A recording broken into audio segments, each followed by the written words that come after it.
Bismillahirrahmanirrahim. Rabbi shrah li sadri wa yassir li amri wahlul 'uqdatam min lisan yafqahu qawli. Welcome to the class. Your teacher Ms. Fatma here.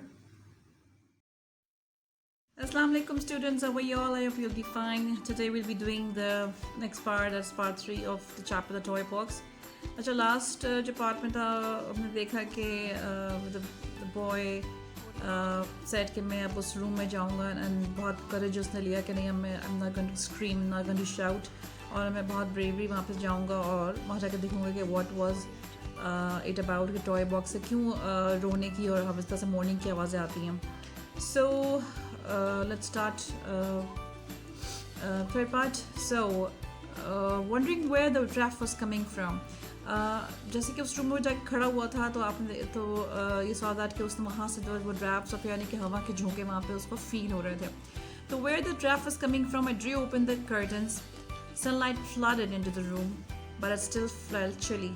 तो उस boy ने क्या किया कि उसने जो वहाँ के कर्टन्स थे उस रूम के उसको वहाँ पे खोला और वहाँ पे जैसे उसने खोला तो सनलाइट फ्लडेड यानी कि बहुत सी सारी धूप जो है काफ़ी हैवी टाइप धूप थी वो उसके अंदर से जो है वो अंदर आई, लेकिन स्टिल वहाँ पे काफ़ी ठंड जो है वो फील हो रही थी. द लाइट वो had given me some courage, लेकिन उस लाइट से मुझे कुछ हौसला हुआ. I approach the toy box quietly and cautiously. मैं उस टॉय बॉक्स के करीब गया काफ़ी खामोशी से and cautiously means very carefully. As I drew near, I felt the breeze again. जैसे मैं उसके क्लोज गया मुझे वैसे ही हवा दोबारा से फील हुई. Breezes, ठंडी हवा. And then I stopped in my tracks. A moan floated up from the box, but I held my breath and did not cry out. तो जैसे ही मैं वहाँ बॉक्स के पास जाके खड़ा हुआ वहाँ पे स्टॉप हुआ तो वही मोन वही जैसे कि क्राई थी वो फ्लोटेड अप यानी कि तैरती हुई वॉइस.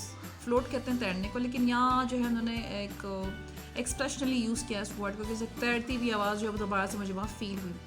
मैंने अपना held my breath कहते हैं सांस को, मैंने अपना सांस वहीं रोक लिया, but I did not cry, मैं रोया नहीं. I backed silently out of the room and went in the hall, hastening to find my mother. अच्छा मैं जो हूँ फ़ौरन जो है वहाँ से खामोशी के साथ इस रूम से बाहर निकला. hasten कहते हैं जल्दी से, यानी कि मैं अपनी मदर को वहाँ से ढूंढने लगा. I found mother and Matilda baking a cake in the kitchen. मैंने देखा कि मदर एंड जो मैटिल्डा है वो किचन में केक बेक कर रही है. Hurry, come with me, I urged, but don't say a word or make a sound. उसने क्या कहा अपनी मदर और मैटिल्डा से कि जल्दी से आओ मेरे साथ, लेकिन प्लीज़ कोई साउंड मत करना, कोई वॉइस ना निकालना. Looking puzzled, they followed me to the playroom. अच्छा वो काफ़ी कंफ्यूज हुए कि आखिर ये चाह क्या रहा है, ये क्यों ऐसा बात कर रहा है. With my finger over my lips, I tiptoed across the floor towards the box. टिपटोड यानी कि अपने पाँव के पंजों के बल जो है वो चला. हम खामोशी से नहीं, किसी को हमारी कोई वॉइस ना आए, कोई शोर ना आए तो हम चिपके कहीं जा रहे थे. द सेम वे वो उस रूम में जा रहा था एंड अपने लिप्स पे अपनी फिंगर रखते हुए कि जैसे they were asking his mother and sister to stay quite.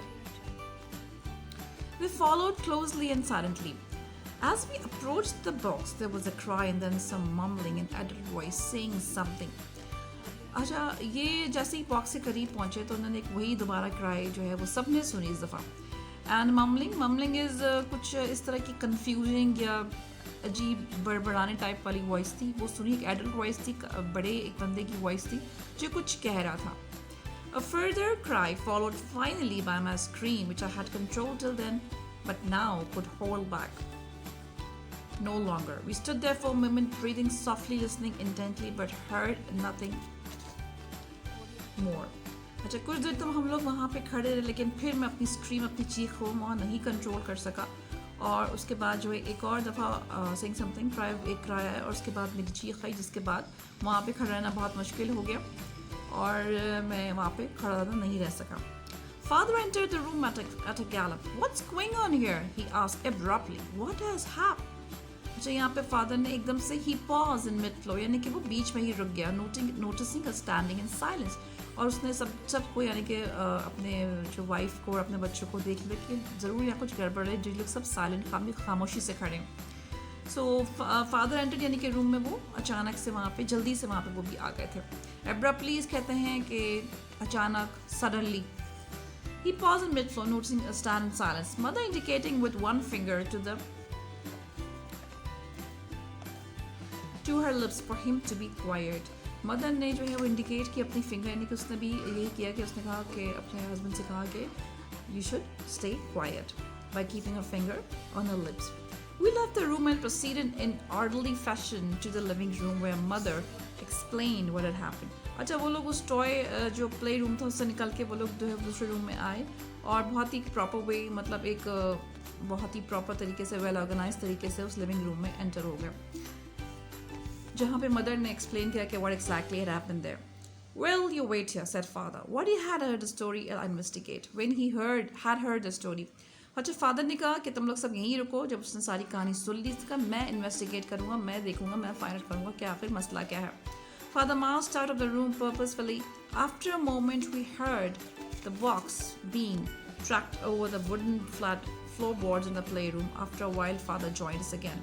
अच्छा, फादर था उस वक्त जो है वो क्विकली पर्पसफुली यानी कि अपने इरादे के साथ वहाँ से बाहर निकला और फिर उनको फील हुआ, सब ने ये सुना कि कोई बॉक्स जो है वो घसीटा जा रहा है और उस लकड़ी के जो तख्ते यानी कि प्ले रूम में जो का जो फ्लोर था वुडन, उससे कोई स्ट्रैक कर रहा है. थोड़ी देर के बाद जो है फादर ने इन लोगों को दोबारा से ज्वाइन कर लिया. Come with me, he said, going toward his golf bag in the hall. I think it's high time we have a good look at the old storeroom and coal bunker at the side of the house. अच्छा, father came back, ही said कि चलो आओ मेरे साथ आओ, and he picked up his golf bag. Golf एक game होता है जो ग्राउंड में बॉल के साथ एक गोल्फ स्टिक के साथ खेला जाता है. तो he took his golf bag in the hall and he said कि this is the time we can have a look on the other store rooms and coal bunker जहाँ पे कोल्ड स्टोरेज किया जाता है. I found an air vent in the hall, in the wall, hidden behind the toy box. We'll find out where it goes, and just in case I'm taking a golf club. अच्छा, उसने कहा कि मैंने जो इस side के जो इस घर के साइड पे जो है मैंने एक एयर वेंट यानी कि ऊपर जो वेंटिलेटर टाइप देखा है, कोई ऊपर से उसने ऊपर वॉल पे एक एयर वेंट यानी कि कोई छोटा सा कोई वहाँ पे जगह देखी है वहाँ पे वॉल की, जहाँ पे टॉय बॉक्स के बिहाइंड उसके पीछे वो हिडन हुआ है. तो हम देखते हैं कि ये रास्ता कहाँ जा रहा है, एंड जस्ट इन केस अगर वहाँ पे कोई ऐसी जगह हुई कि जहाँ हम ये खेल सकते हैं, तो भी थॉट कि कोई वहाँ प्ले ग्राउंड टाइप हो या कोई ऐसा ओपन एरिया होगा तो वहाँ पर जाके जो है वो गोल्फ खेलेंगे. I'm checking a golf club. Golf club actually stick होती है वहाँ पे कि मैं गोल्फ क्लब जो है वो अपने साथ ले रहा हूँ. मतलब इसके पीछे ये कि हो सकता है कि माइट भी वहाँ कोई एरिया हो जहाँ वो खेल सकते हैं, या कोई इन दी अदर वे नेगेटिविटी अगर मैं देखें तो ऐसा कोई वहाँ बंदा या कोई ऐसा इंसान ना better just to protect themselves. That's why he took a golf club. जब father selected a 3 iron and led the way swinging it in the air. अच्छा, फादर ने जो थे वो 3 आयरन के जो थे वो रॉड्स लिए और स्विंगिंग यानी कि वो घुमाते हुए उसको वहाँ से हवा में और लेके जाने लगे. We crunched over the gravel, passed through a narrow gap in the thick hedge surrounding the side garden and approached the part of the house adjacent to the playroom. अच्छा, वही जो क्रंच ओवर यानी कि जब हम जो बजरी रखी हुई थी हम उसके ऊपर से चिड़चिड़ करते हुए कि वॉइस वहाँ पे आ रही थी, उसके ऊपर से हम पास करते हुए एक नैरो गैप, एक काफ़ी पतला सा गैप था, और एक इन द थिक एज यानी हेज वही कहते हैं फेंस के, जिसको जो कवर होता है काफ़ी शर्ब्स एंड काफ़ी स्मॉल प्लांट से.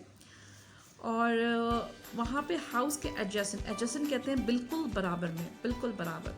तो वहाँ बिल्कुल जो है प्ले रूम के बराबर में उस हिस्से पे पहुँचे. There were hundreds of broken tiles, old door and window frames.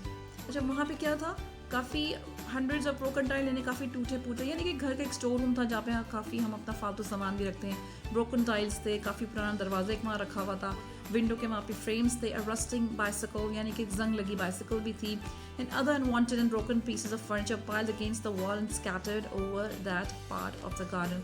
और वहाँ पे अलग फर्नीचर के ब्रोकन पीसेस भी थे वहाँ पे दीवार के साथ, मतलब हैंग हुए थे दीवार के साथ, जो है वो दीवार के सहारे से रखे गए थे वहाँ पे गार्डन में.